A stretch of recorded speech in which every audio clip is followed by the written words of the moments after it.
Sudah masuk Zahra ya? Tadi yang dihukum siapa aja? Berdua. Minta tolong dinyalakan proyektornya dulu.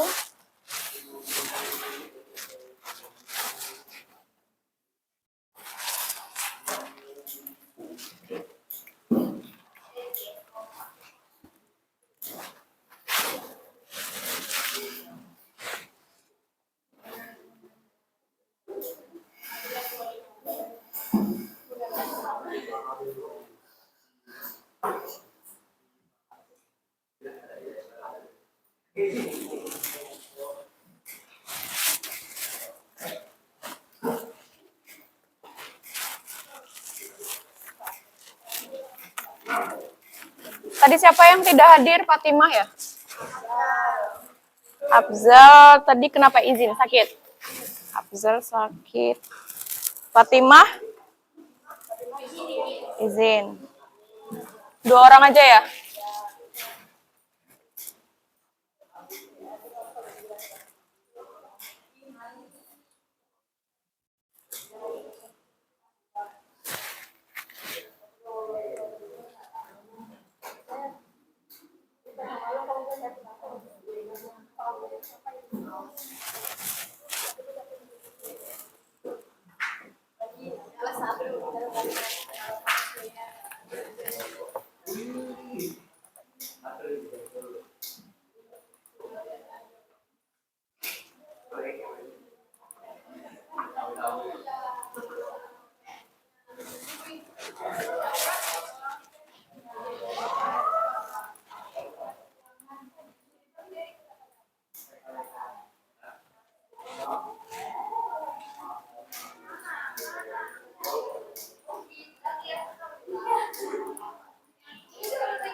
Ini bukunya saya bagi ya.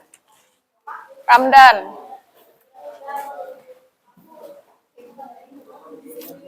Ternyata Ramdan rajin juga ya ngerjakan tugasnya sudah. Tapi rukun hajinya belum lengkap. Ini buku siapa? Samil. Ini buku apa Samil? Apa?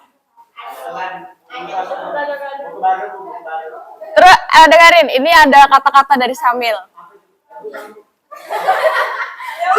Saya bacakan ya. Buku apa?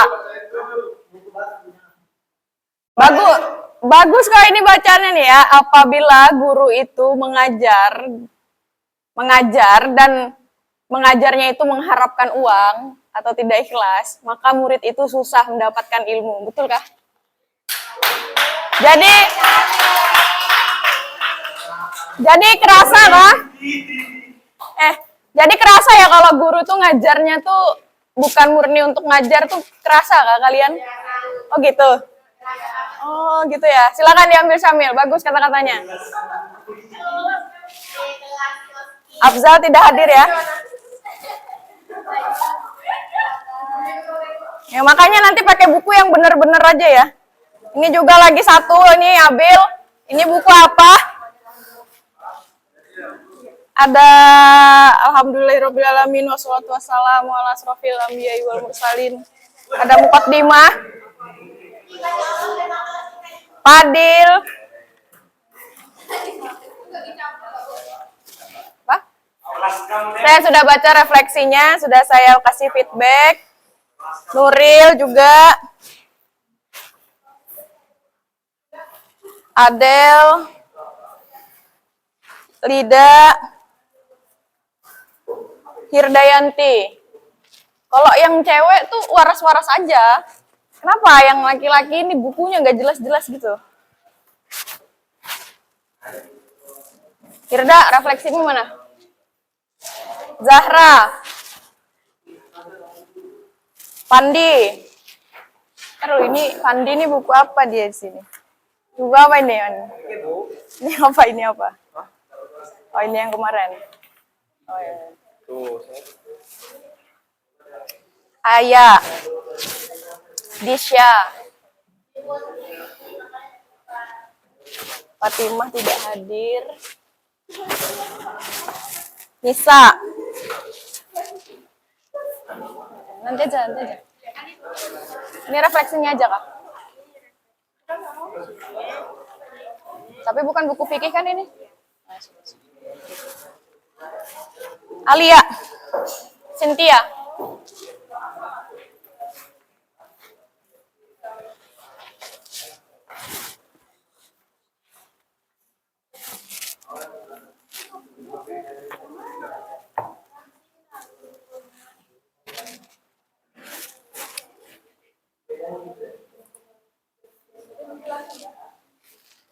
Oke, sudah ya. Nah, silakan tuh kalian boleh lihat hasil dari apa tuh pemahaman kalian kemarin. Nah, kita akan lanjutkan untuk hari ini. Materi kita masih tentang haji dan umroh. Tapi sebelum mulai belajar, saya mau kita baca sholawat ini dulu sama-sama ya. Tahu kan lagu? Tahu kan? Tahu ya? Ya, kita baca 3 kali. Ya? Ya, oke. Silakan yuk sama-sama. Allahumma sholli ala sayyidina wa ashdilil zalimin bi zalimin.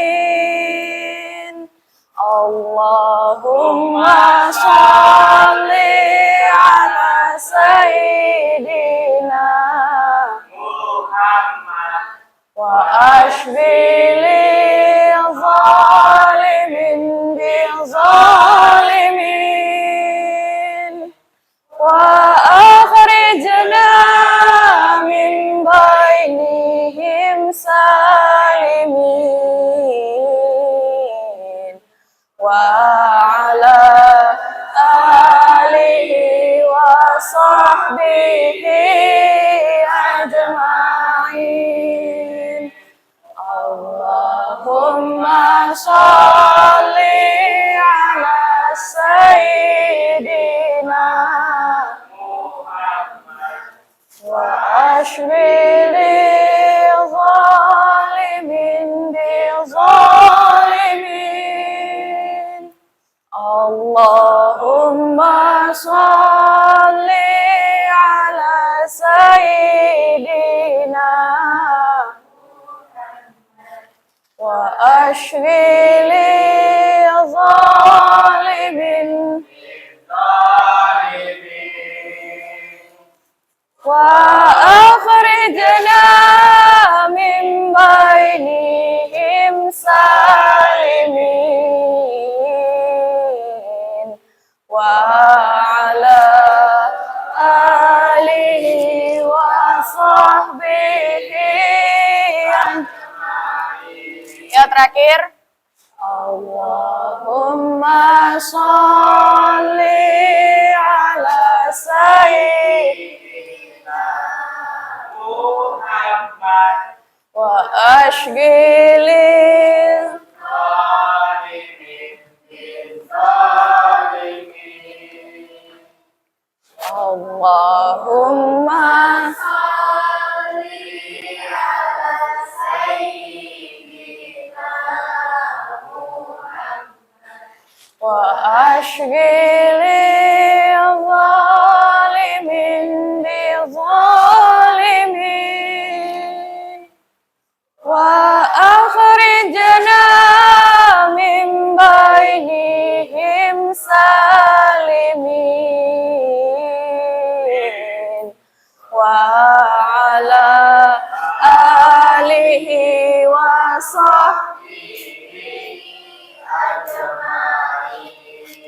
Amin ya Rabbal Alamin. Ya.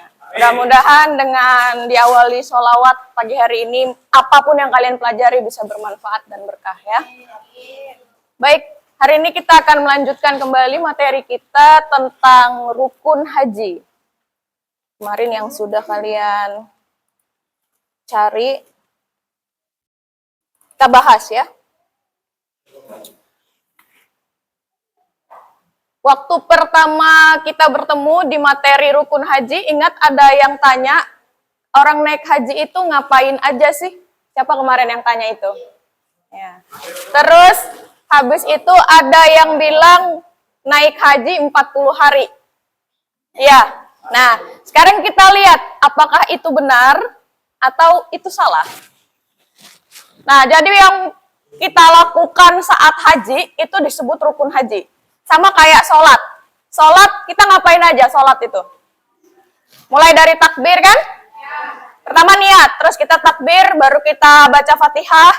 Habis itu ngapain lagi? Baca surah pendek, rukun apa sunnah? Nah, rukunnya sholat apa aja?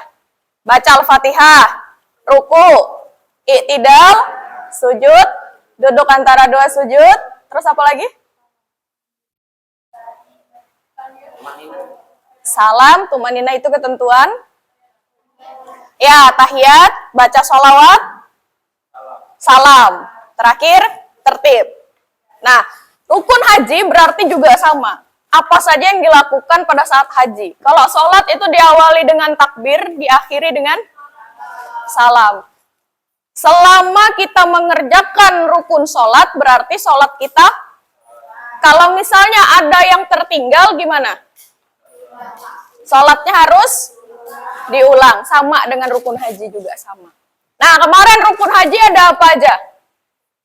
1, 2, 3, 4, 5, 6. Berarti kalau misalnya 1 tidak ada, hajinya batal dan harus mengulang pada haji tahun berikutnya. Kalau sholat kan enak, kita ngulang gampang ya. Kalau kita lupa ruku, bisa sujud sahwi. Ya, karena tertinggal rukun. Tapi lebih ininya kalau imam yang cukup hati-hati, itu ngulang. Mending diulang aja sholatnya. Dengan niat ngulang. Nah, kalau haji itu juga sama. Jadi antara ihram, wukuf, tawaf, sa'i, tahallul, itu kalian lupa 1, maka hajinya batal. Nah, itu yang namanya rukun. Karena dia harus ada. Yang pertama tuh ihram. Ihram itu apa? Ihram itu niat. Niat ihram untuk memulai haji ini bacaannya nawaitul hajja wa ahramtu bihi lillahi ta'ala. Ihram ini artinya kalau secara bahasa apa artinya ini Padil? Ihram artinya apa kalau secara bahasa? Menjaga dari larangan kan ini kan? Ya, menjaga dari larangan. Muharramat apa? Ya, yang dilarang kan? Nah, sekarang ihram berarti kita ini menjaga dari yang dilarang. Jadi ketika kalian mulai berhaji itu diawali dengan berniat untuk ihram. Sengaja aku berniat haji dan ihram dengannya karena Allah Ta'ala. Ini kan artinya nih. Nah, tapi ihram haji ini tidak bisa di sembarang tempat dan tidak bisa di sembarang waktu. Harus sesuai dengan mikot zamani dan mikot makani. Makan, what's the meaning of makan? Tempat. Zamani, waktu. Nah, apabila kamu berihram di luar dari mikot zamani dan mikot makani, nggak ngaruh. Jadi dia hanya di 2 tempat ini dan di 2 waktu ini. Itu namanya mikot. Nah, kalau orang haji itu ada 2 tempat makani. Pertama mikot makani, boleh kalian lihat di wajib haji. Materinya di wajib haji.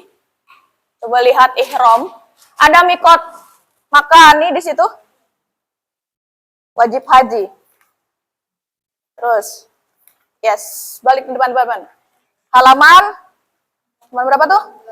97. Mikot zamani dulu ya. Nah, kapan zamani waktunya? Nah, berarti kalau kamu baca ini di luar waktu itu ya nggak ngaruh. Nggak ngaruh tuh. Jadi harus di dalam waktu itu. Dari 1 Syawal sampai 10 Zulhijjah sebelum waktunya habis, tanggal 10 Zulhijjah. Selama kamu berihram di antara waktu itu, maka itu akan dianggap melaksanakan haji. Kemudian mikot makan nih, di mana saja tempatnya?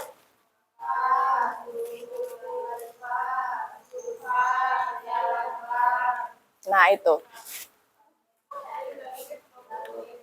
Yang pertama di Mekah, boleh di mana saja. Boleh orang ini khusus untuk masyarakat Mekah. Orang yang tinggal di Mekah, yang rumahnya di Mekah, itu boleh dari rumahnya masing-masing.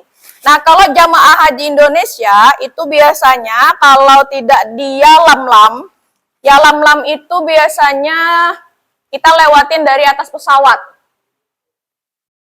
Nih, Yalamlam di bawah nih, kita di pesawat. Nah, pesawat jamaah yang membawa jamaah haji Indonesia itu bisa berhenti di situ, lalu meminta jamaahnya untuk berihram.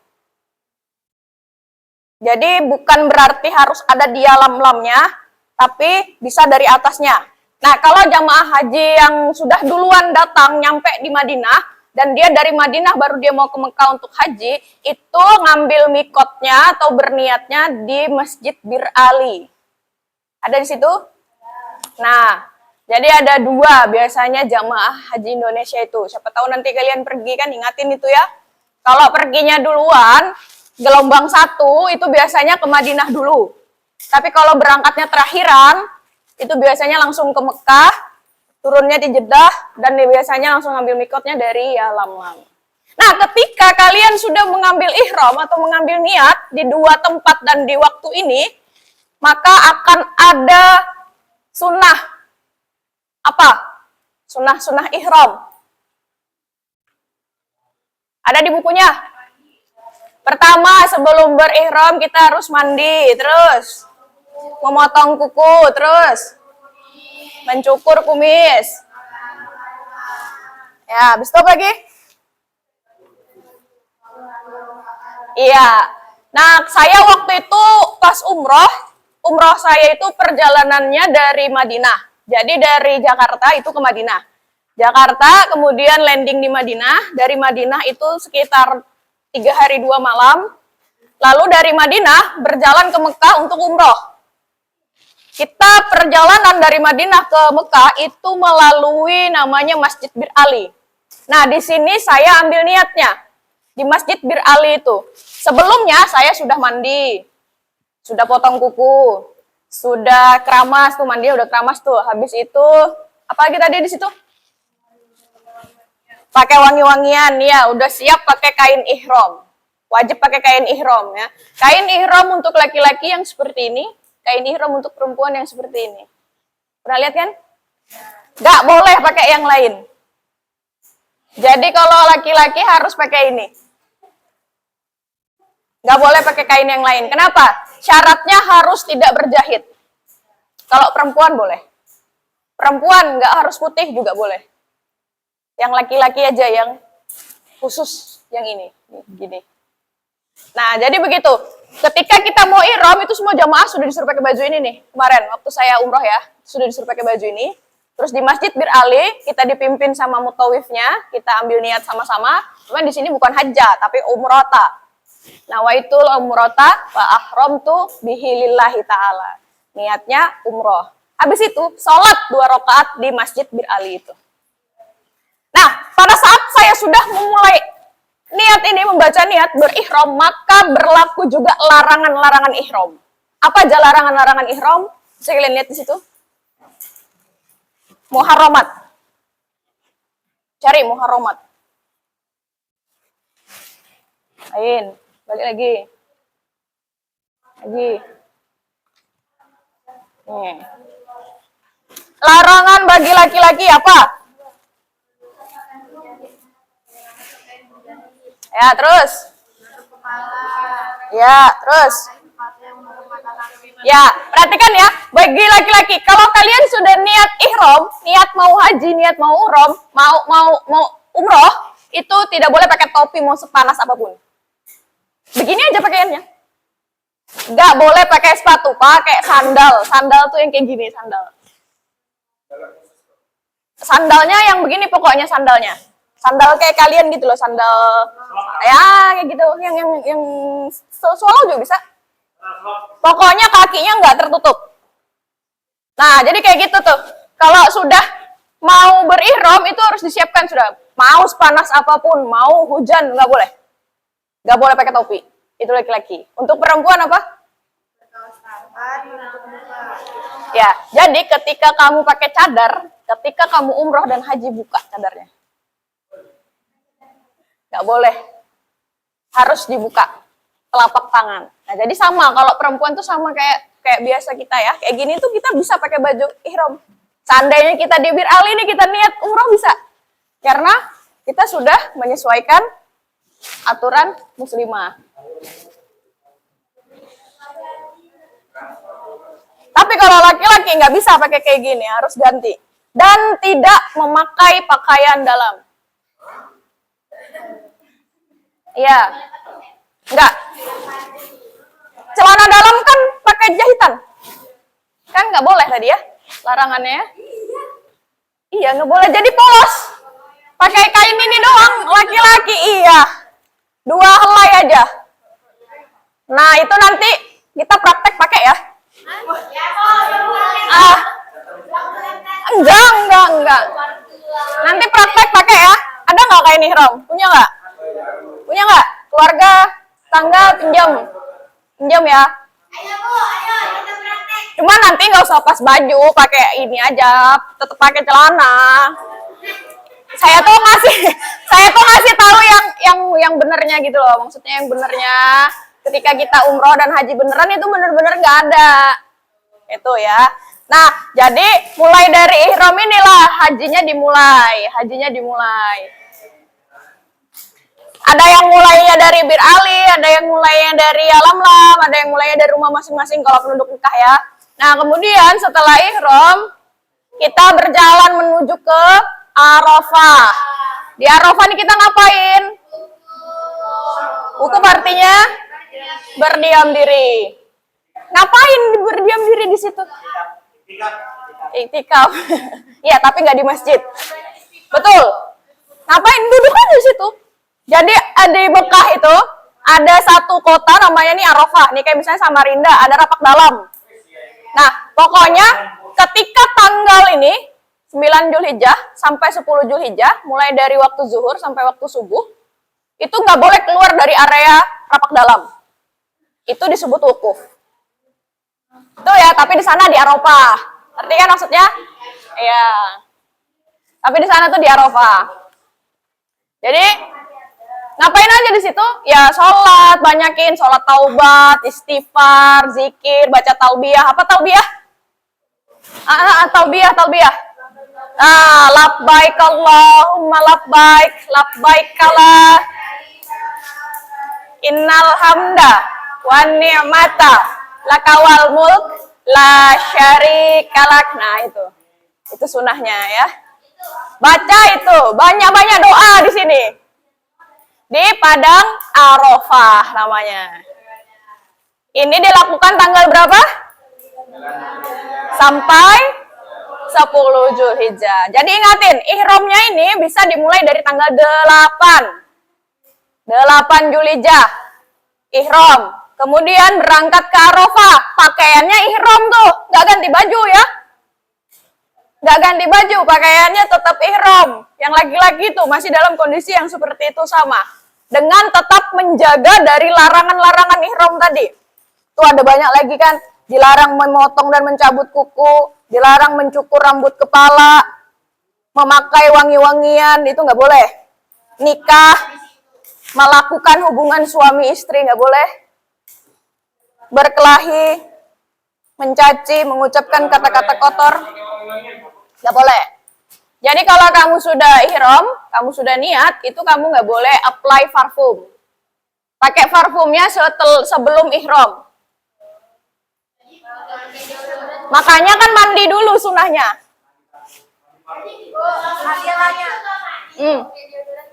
Nggak boleh. Deodoran wangi itu. Enggak. Kamu coba deh tanya jamaah haji di sana. Bau nggak? Itu berarti tergantung orangnya lagi. Biasanya yang agak beraroma itu tuh orang-orang dari Pakistan yang ya, tapi kamu nggak boleh punya prasangka buruk ya. Karena apa yang terjadi di sini itu tergantung prasangka kita. Makanya di situ harus banyak-banyak istighfar. Supaya apa sih? Supaya yang kita lakukan yang jelek-jeleknya itu nggak dibalas di situ gitu loh. Ya, makanya harus hati-hati. Jaga omongan, jaga pikirannya, ya. Nggak boleh. Jaga sikapnya, jaga perilakunya. Nah, sudah wukuf. Lalu setelah subuh pukul tanggal 10 Dzulhijjah ngapain? Itu berjalan ke Mina dulu dia. Berjalan ke Mina. Mina itu termasuk dalam wajib haji. Ngapain ke Mina? Bermalam di situ. Ada di situ? Melontar jumroh. Ya, betul sekali. Di ihram ini, di wukuf ini ada cerita apa di baliknya? Salah. Ini Jabar Rahmah nih, ini Jabar Rahmah. Ada cerita apa di Jabar Rahmah? Jabar Rahmah ini ada cerita apa Jabar Rahmah? Yang MTS yang kemarin ikut manasik, ayo apa? Di Jabar Rahmah tuh ada pertemuan antara Nabi siapa? Nabi siapa? Nabi Muhammad bukan. Bukan. Nabi Adam dan Siti Hawa. Iya. Makanya banyak orang yang umroh tuh pasti kesini, apalagi yang jomblo-jomblo itu doa minta jodoh.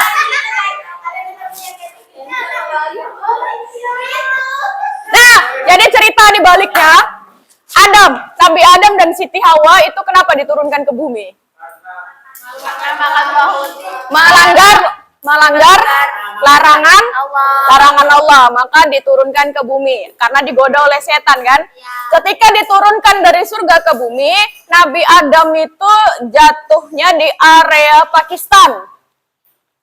Nah, Siti Hawa itu jatuhnya di Jeddah sekarang. Kalau dulu kan nggak ada namanya. Mereka berdua saling mencari. Akhirnya bertemunya di sini, di Padang Arafah. Jadi habis bareng-bareng di surga, diturunkan ke bumi terpisah. Saling mencari, kan cuma dua manusia kan? Saling mencari, bertemulah mereka di Jabar Rahmah ini, di Padang Arafah. Mereka ngapain ketemu? Mereka bertemu di sini bertaubat. Ya taubat, kan dihukum kan bahasanya diturunkan ke bumi. Mereka di situ bertaubat, meminta ampun. Nah, makanya kita wukuf ini di Padang Arafah melakukannya ini, banyak-banyak minta ampun di situ. Karena mengikuti Nabi Adam dan Siti Hawa. Ya, bisa jadi. Wallahu a'lam bishawab. Misalnya Siti Hawa nggak tergoda iblis gitu ya. Bisa jadi. Kenapa? Tapi di balik itu semua itu sudah kehendak Allah ya. Allah yang sudah mengatur skenarionya seperti itu. Ya. Supaya kamu lahir. Supaya kamu bisa berjuang untuk agama Islam. Nah, kemudian selanjutnya, kalau misalnya sudah melontar jumroh di Mina, itu wajib haji. Kita lakukan rukun lagi yang berikutnya adalah tawaf ifadah. Nah, tawaf itu ngapain? Iya. Mengelilingi Ka'bah, dimulai dari Hajar Aswad, diakhiri dengan Hajar Aswad. Itu berputarnya berlawanan dengan arah jarum jam. Kalau jarum jam tuh mutarnya gini, kalau mutarin tawaf itu gini. Tuh ya. Nanti bisa bikin miniatur Ka'bah kah? Bisa bikin? Bikin ya. Nah, nanti kita praktekkan. Nggak ada itu nyewa itu kemarin. Nyewa itu. Nah, kalau sudah tawaf, sudah tawaf? Ngapain tawaf? Habis tawaf? Sa'i. Nah, sekarang kita nonton videonya.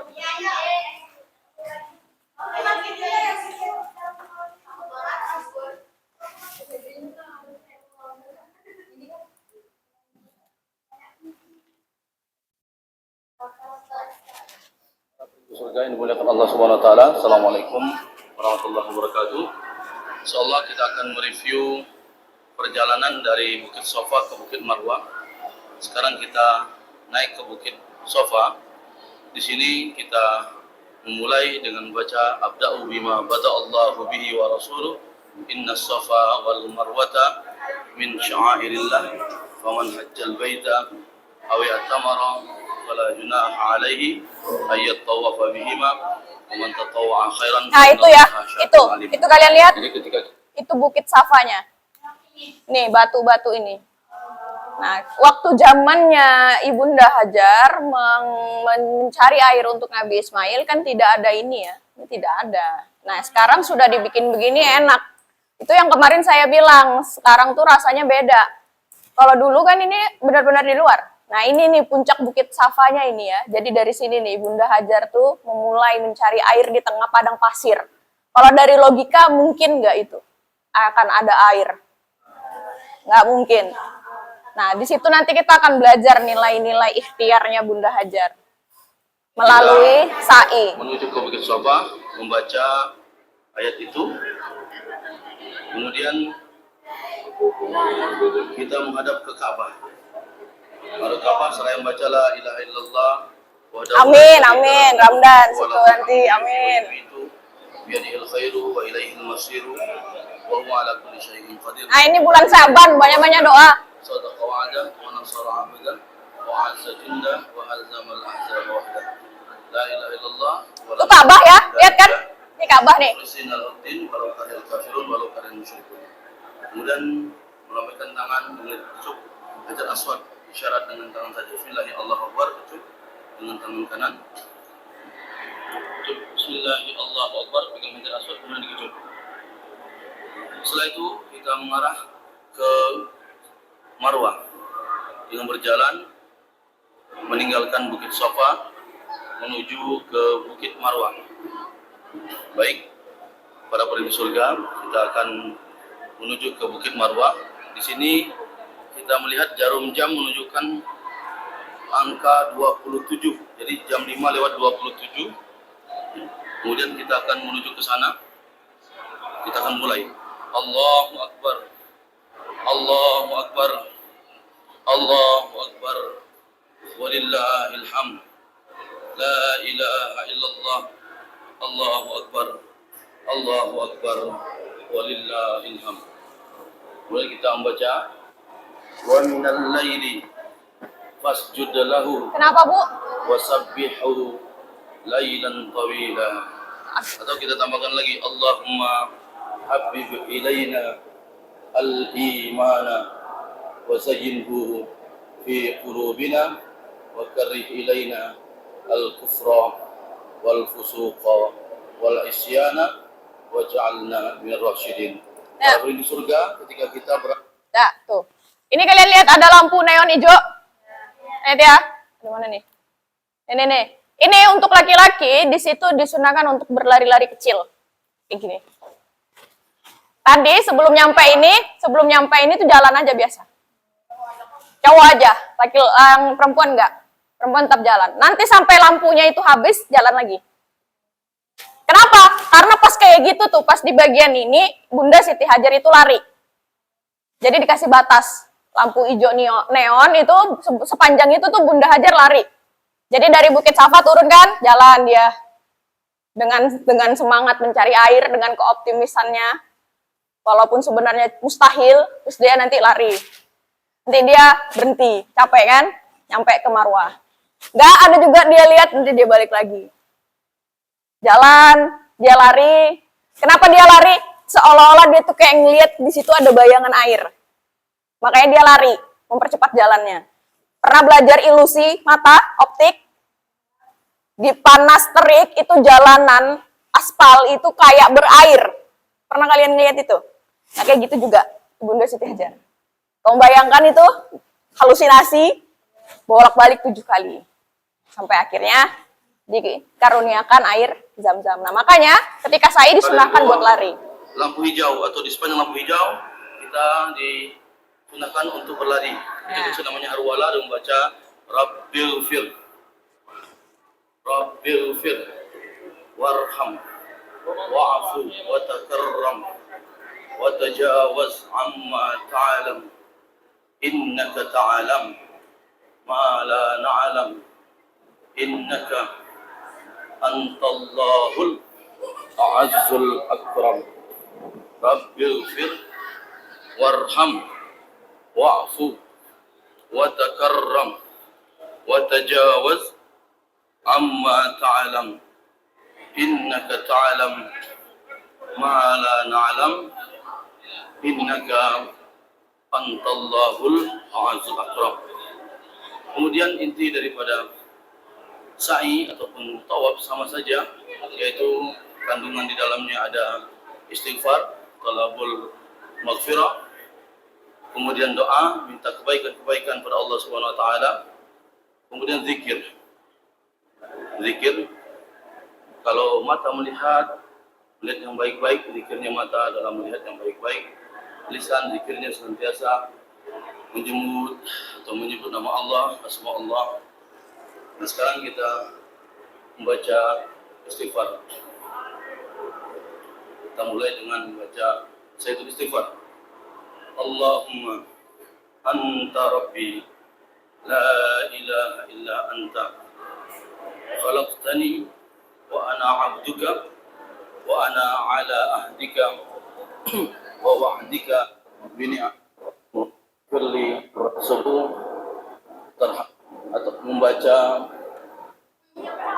ini udah mau mendekati ya. Itu lihat ada tanjakan, itu udah mau di Bukit Marwah. airillah fala junaha Udah nyampe Bukit Marwah nih. ayyat tawafa bihima wa man tatawwa'a khairan fa innallaha syakirun alim. Kemudian sampailah kita di puncak Bukit Safa. Ketika kita sampai di sini, maka perjalanan kita sudah terhitung 1. Dari Safa ke Marwah hitungannya 1, dari Bukit Marwah ke Safa juga 1. Sehingga kalau dia Safa Marwah, Safa lagi berarti hitungannya 2. Kalau Marwah kita menggunakan perjalanan, sedangkan kalau tawaf kita menggunakan putaran. Ini suasana di Bukit Marwah. Nah, di Bukit Marwah ini kita bisa berada di atas bukitnya langsung ataupun menginjak batu dari Bukit Marwah. Kalau di Safa tidak bisa karena dipagar dengan kaca dan jamaah tidak bisa masuk ke dalam. Itu ya, itu batu-batunya. Ini adalah penampakan dari Bukit Marwah, batu-batunya, dan kita lihat banyak sekali jamaah-jamaah yang duduk di sini spend time, rehat, santai. Tapi kalau jamaahnya lagi banyak, itu kita nggak bisa nginjak ya. Nggak bisa ke situ karena dia posisinya belakang sekali. Itu kalau jamaahnya banyak, ini padat. Padat sekali. Saya aja waktu itu umroh, itu lebih padat dari ini. Nah, makanya di sana itu biasanya kita menyesuaikan dengan waktu-waktu yang orang tuh tidak terlalu banyak. Misalnya sama mutawifnya atau sama pihak travelnya itu sudah diaturkan. Supaya kita nggak terlalu ribet. Karena kalau sudah orang tuh banyak, berjubel, crowded banget. Jalan melangkah aja tuh sulit, ya, apalagi tawaf. Nah, jadi itu tuh sa'i. Nah, kalau sudah selesai sa'i, ini berarti sudah 7 kali. Nanti kita apa selanjutnya? Tahallul. Tahallul itu apa? Nah, tahallul itu artinya memotong rambut. Jadi sama kayak sholat. Kalau sholat itu diawali dengan takbiratul ihram dan diakhiri dengan salam, kalau haji dan umroh itu diawali ihram, niat, dan diakhiri dengan tahallul. Nah, tahallul itu dengan cara menggunting rambut. Ketika kamu sudah tahallul, artinya sudah selesai menjalankan semua rukun, haji dan umroh, dan semua larangan-larangan yang berlaku tadi, yang tadi nggak boleh pakai wangi-wangian, nggak boleh berhubungan suami istri, nggak boleh apa tadi berburu, membunuh binatang, berkelahi, itu sudah tidak berlaku lagi. Jadi sudah kembali seperti semula. Kayak kamu sholat, ketika kamu sholat mulai dari takbir sampai salam kamu nggak boleh bicara kan? Kamu nggak boleh makan kan? Nanti udah selesai salam, baru boleh makan lagi, boleh minum lagi, boleh bicara lagi. Nah, sama seperti itu.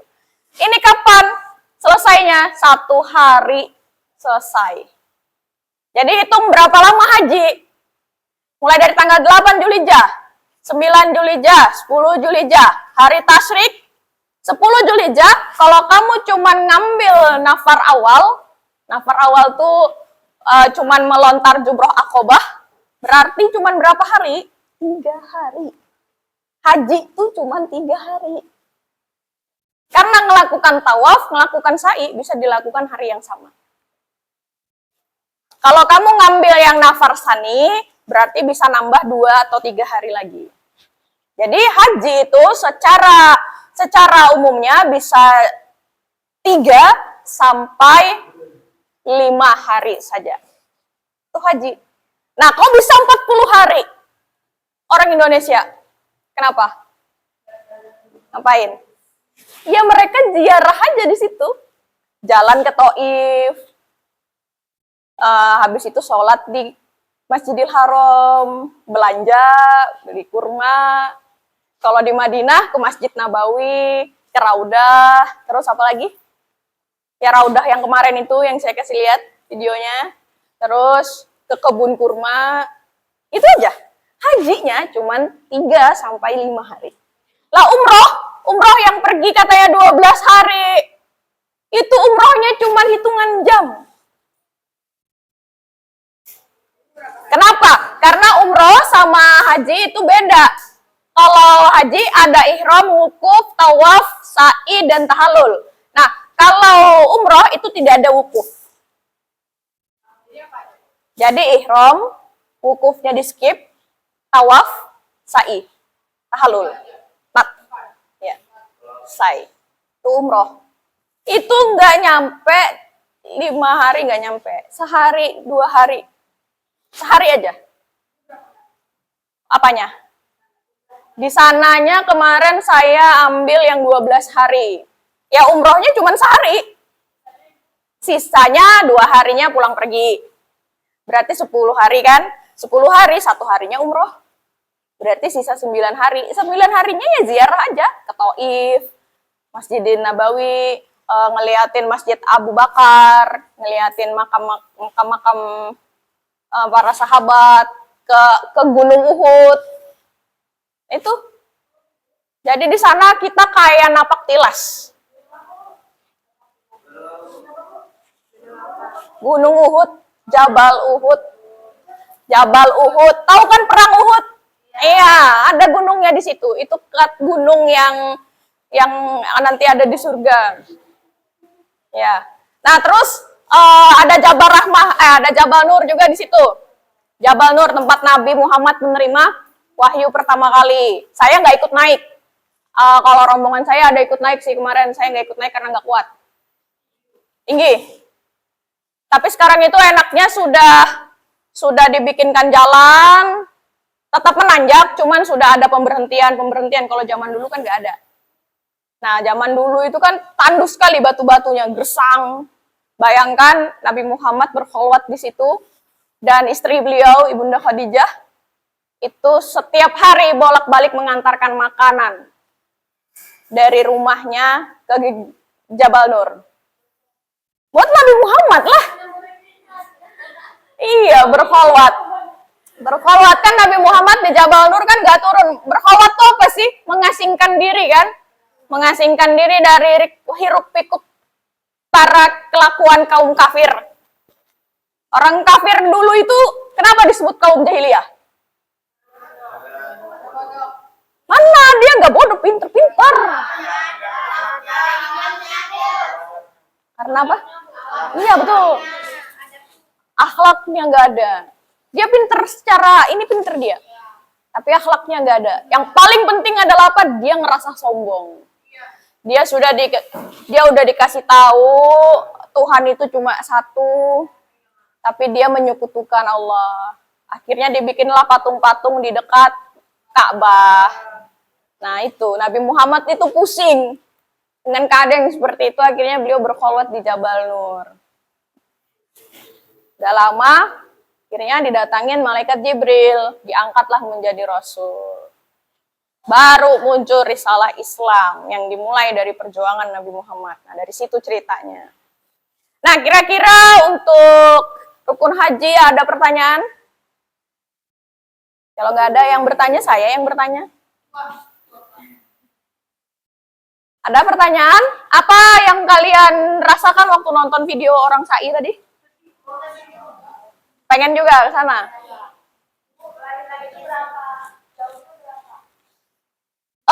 Berapa kilo ya jauhnya ya? Coba kita nanti kalian cek deh di Google berapa jauhnya dari Safa ke Marwah itu. Bolak-balik kali 7. Ya, Alia. Lari-lari gitu loh, Bu.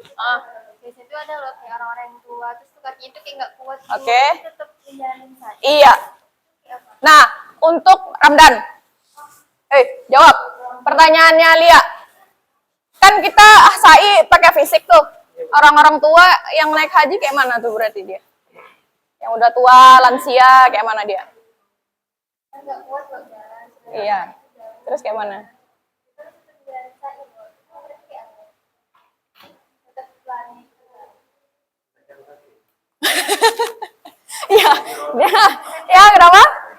Iya, boleh pakai kursi roda Lia. Jadi kalau untuk orang tua yang sudah uzur memang ya, yang sudah uzur itu boleh didorong. Jadi meskipun dia tidak mengikuti lari di bagian apa namanya tuh, yang hijau tadi, yang ngedorong dia yang harus lari.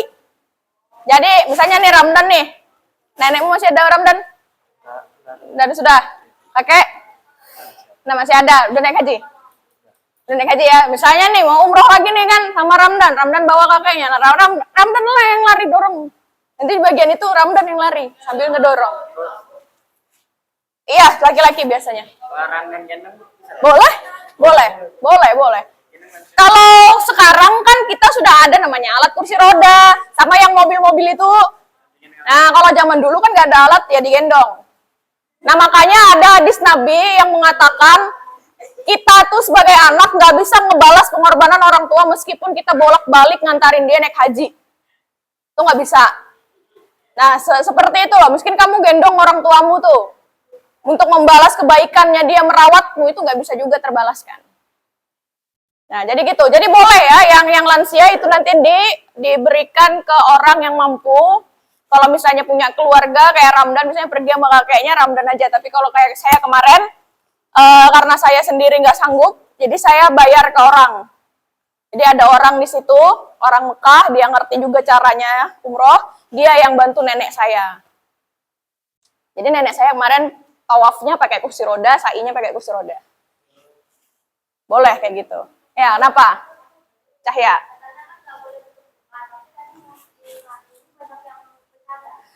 Di sini kan banyak mazhab. Ya, di sini kan banyak mazhab. Jadi kita nggak boleh komen. Karena orang-orang itu mungkin ada yang ngikutin mazhab Hanafi, ada yang mengikuti mazhab Hambali, ada yang mengikut mazhab Syafi'i dan Maliki. Ya. Di Mekah itu Maliki ya. Ada yang Maliki, Hambali, sama Hanafi. Pokoknya banyak deh, pokoknya semua yang ngumpul di situ. Empat imam itu semuanya ada di sini. Ya. Nah, kalau Syafi'i itu kan batal wudunya. Ketika nanti kita nyampe sana, maka kita bertaklid mengikut imam yang memperbolehkan. Yang memperbolehkan sentuhan tanpa syahwat ya. Sentuhan tanpa syahwat itu tidak membatalkan wudu. Imam siapa itu? Nah, kita bertaklid. Kalau Imam Syafi'i kan nggak boleh. Ya, jadi kita bertaklid, boleh. Kayak gitu. Apa tadi Hirda mau tanya apa tadi? Hirdayanti mau bertanya apa?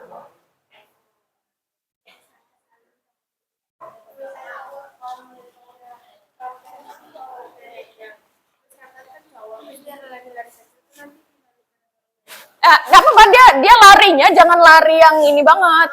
Nggak lari yang kayak gini, jadi larinya tuh ya sekedar lebih cepat dari jalan. Jadi sambil dorong kan gini, karena kan kalau terlalu cepat kan kasihan neneknya, ya misalnya gitu, atau kakeknya. Oleh. Nah perhatikan, untuk melakukan rukun haji dan umroh itu disarankan atau dianjurkan untuk perempuan suci dari haid. Kalau haid ternyata misalnya sudah ihram nih, kita pas ihram masih suci. Tiba-tiba pas kita mau berjalan ke Mekah, mau wukuf, kita haid. Tetap lakukan wukufnya, tetap lakukan wajib hajinya melontar jumroh, tapi jangan ikut tawaf. Karena tawaf itu harus suci. Di sini tuh kayak sholat. Waktu tawaf kan 7 kali. Tawaf 7 kali, misalnya putaran ketiga sambil kentut. Berarti harus wudu. Harus wudu dia. Kalau sholat, ketika sholat terus kita kentut, batal sholatnya kan? Kita ngulang. Tapi kalau tawaf, misalnya sambil putaran keempat dia kentut. Misalnya udah nyampe di Hajar Aswad nih. Kan dari Hajar Aswad nih, sambil tuh Hajar Aswad tuh di sini nih, Hajar Aswad tuh di sini. Nah, di sini nih sambil kentut nih di sini nih. Mau putaran keempat, berarti belum, masih 3 kan? Masih 3. Sambil wudu dulu, wudu minggir ke samping, wudunya pakai air zam-zam. Wudunya pakai air zam-zam karena nggak ada air lagi. Apa sih ya? Wudunya pakai air zam-zam. Habis itu balik lagi, mulai lagi dari Hajar Aswad, baru mulai putaran keempat. Enggak. Selama kamu tidak menyentuh Ka'bah. Waktu tawaf itu nggak boleh megang Ka'bah. Kalau mau megang Ka'bah itu nanti kalau sudah selesai tawaf. Nah, nanti udah selesai nih, tawaf udah 7 kali syamil kan? Udah selesai sambil 7 kali, sunnah untuk sholat. Sholat di area Maqam Ibrahim. Kemarin udah lihat Maqam Ibrahim kan? Sholat di area situ. Dan minum air zam-zam. Ya, sunnah. Jadi habis tawaf nih nggak langsung sa'i ya. Habis tawaf nggak langsung sa'i. Tapi sholat dulu 2 rakaat. Habis itu minum air zam-zam. Baru istirahatlah sebentar. Baru sa'i menuju ke Bukit Safa. Ya, kenapa? 2 apa? Ya.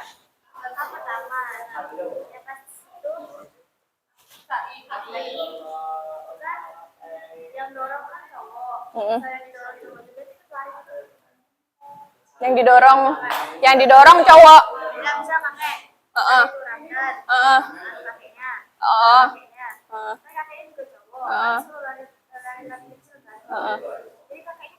Enggak, diam aja. Pokoknya yang lari di area itu laki-laki. Beda kalau misalnya Lida bawa kakeknya. Lida nggak usah lari, karena kamu yang jalan. Kakeknya nggak apa-apa. Kan nggak bisa lari kan, nggak boleh dipaksa. Apa yang kedua? Katanya kalau kita pas apa namanya yang kita apa itu? Tawaf. Ya tawaf. Pas tawaf itu kan katanya laki-laki sama perempuan itu kalau megang sentuhan itu nggak apa-apa. Iya, tadi sudah ditanya sama Adel. Jadi ketika kita mau tawaf ini, kita bertaklid mengikut imam yang memperbolehkan sentuhan. Bertaklid itu dalam hati aja niat, aku untuk keperluan ini mengikut imam ini. Ya. Itu biasanya nanti diajarin kok sama mutawifnya, karena kita umroh tuh biasanya nggak ditinggal sendiri, ada yang mendampingi nanti. Nah, seperti itu. Nah, kamu tanya-tanya aja.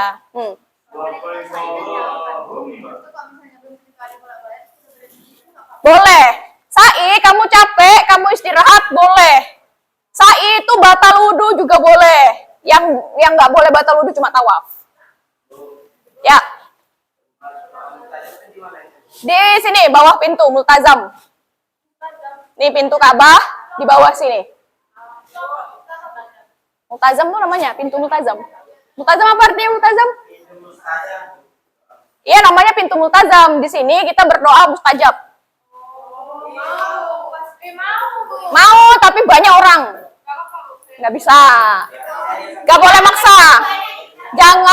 Jangan maksa kalau misalnya itu membahayakan nyawa. Mau nyium hajar aswad, itu juga jangan dipaksakan. Nyium hajar aswad itu rezeki-rezekian ya. Kamu perbanyak aja doa, kamu perbanyak aja minta pertolongan Allah, insya Allah ada jalannya.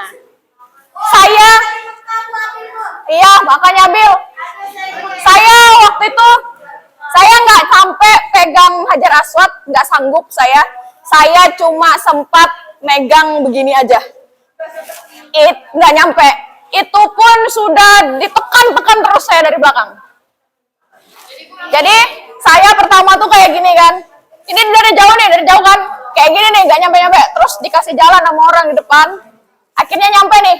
Saya tuh dalam hati tuh udah bilang gini. Satu aja tangan saya ya Allah. Saya udah bersyukur banget. Ternyata saya makin didorong dong. Makin didorong. Langsung pegang dua-duanya kayak gini. Di area belakang sini, belakangnya sana. Jadi bukan sisi ini, tapi sisi yang belakangnya sana saya kemarin. Akhirnya kepegang dua-duanya, itu pengen banget saya nyium, tapi karena kacamata saya lepas, saya takut pecah, akhirnya saya mundur. Jadi akhirnya mundur, saya kasih gantian ke orang yang lain. Itu kemarin. Ya. Nggak nyampe, karena kacamata saya takut pecah saya. Kenapa? Sudah, itu ya pada saat saya memegang Ka'bah itu, saya sudah selesai umroh. Itu di hari yang lainnya lagi. Saya sholat di Masjidil Haram langsung menghadap Ka'bahnya. Selama ini kan kita ngelihat gambarnya kan. Alhamdulillah saya udah pernah sholat melihat Ka'bahnya langsung. Besar banget. Ya kayak gini lah kurang lebih. Ayolah berdoa ya, doa. Semoga kita bisa umroh, bisa naik haji dengan rezeki yang halal. Nah, ada pertanyaan lagi nggak ini? Dah, selesai. Cukup ya berarti ya. Nah, soal wajib haji dan larangan-larangan itu, saya kasih lihat sekilas saja.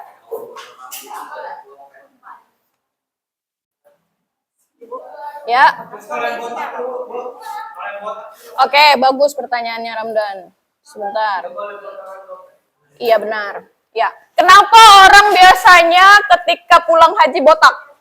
Karena mereka tahallul. Orang yang di sana 40 hari itu naik hajinya kan? Naik hajinya sekali aja. Hajinya sekali aja dia kerjakan rukun hajinya, umrohnya boleh berkali-kali. Setiap umroh potong rambut, setiap umroh potong rambut. Kan tahallul rukunnya. Akhirnya rambutnya tipis. Itulah kenapa orang naik haji pulangnya. Tahallul tuh menghalalkan yang diharamkan. Dengan ditandai memotong rambut. Minimal 3 helai. Nah, makanya kalau yang perempuan kan kita nggak botak tuh. Karena paling potong dikit selesai. Sudah selesai tahallulnya. Nah kalau laki-laki kan kelihatan. Umrohnya sering. Kamu mau umroh berapa kali? Selama kamu ngambil mikotnya tadi di Bir Ali atau di rumah-rumah orang Mekah situ. Saya lupa di masjid apa ya namanya tuh, lupa saya. Di Mekah. Dan di atas Yalam Lam. Ambil niat di situ. Lupa lagi saya.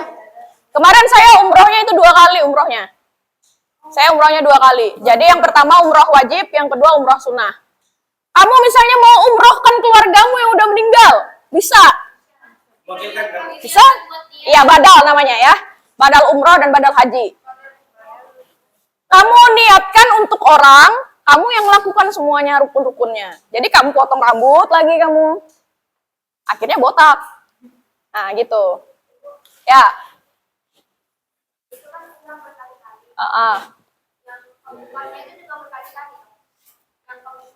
Iya. Ambil mikotnya berkali-kali. Nah, ini perbedaannya. Ini wajib haji. Wajib haji itu kalau dia ditinggalkan tetap sah, tapi harus bayar denda. Beda sama rukun. Kalau rukun kalau ditinggalkan batal, harus ngulang. Tapi kalau wajib haji boleh ditinggalkan, tapi harus bayar dam. Apa aja wajib haji itu? Ini dia. Mabit di Musdalifah, mabit di Mina, mabit itu bermalam, melontar jumroh, tawaf wada itu tawaf apa? Perpisahan. Dan menjauhi larangan ihram. Jadi kalau misalnya kamu di sini misalnya nggak melakukan lontar jumroh, boleh, tapi bayar denda. Dendanya ada di buku kalian tuh ketentuannya. Nah, itu. Ini niat ihramnya, ini mabit bermalam di Musdalifah, bermalam aja tidur di situ. Nah, ini Musdalifah. Di situ, di tenda-tenda. Kalau orang Indonesia ada disediakan tenda. Kalau orang luar tuh mereka tidur aja kayak gini. Tidur jalan, iya.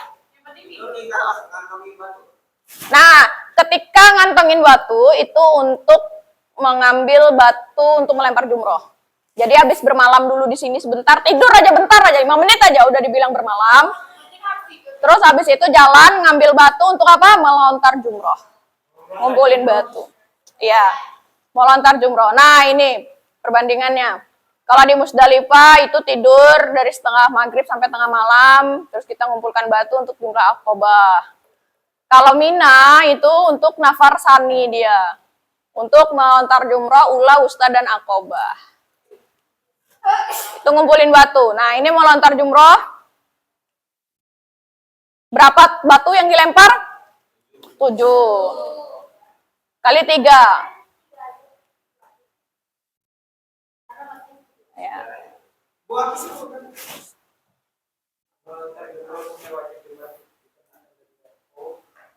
Ya, kalau misalnya kamu nggak ikut melontar jumroh, kamu bayar denda. Sejarahnya ini lontar jumroh apa? Ada yang tahu nggak? Bukan kuburan.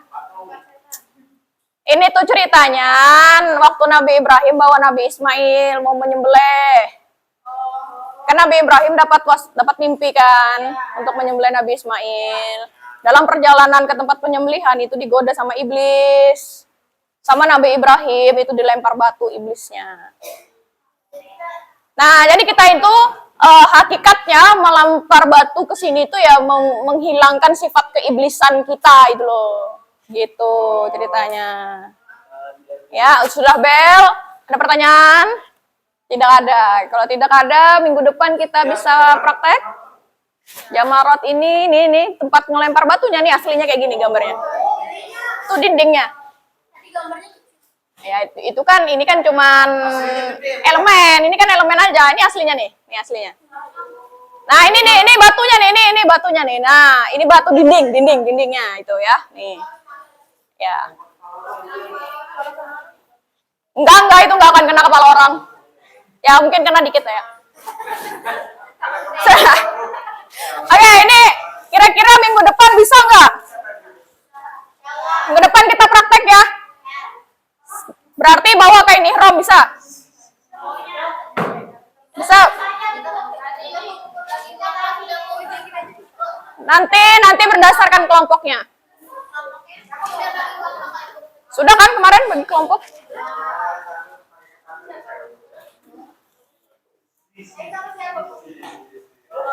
Kemarin Alia belum ya? Aduh. Irda. Tolong punya saya tuh.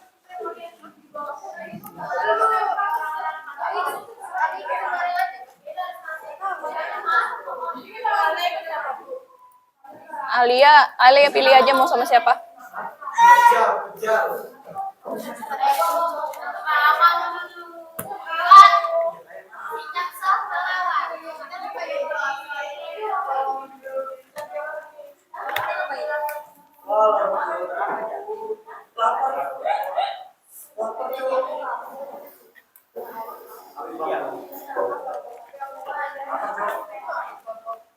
Nanti setiap kelompok itu adalah rombongan ya. Jadi ceritanya kalian adalah rombongan. Ya. Setiap rombongan ada ketua rombongannya ya. Tunjuk ya. Lah kemarin itu loh. Siapa aja? Sudah dibagi awal-awal. Pas awal-awal di sana. Waktu kalian di sana.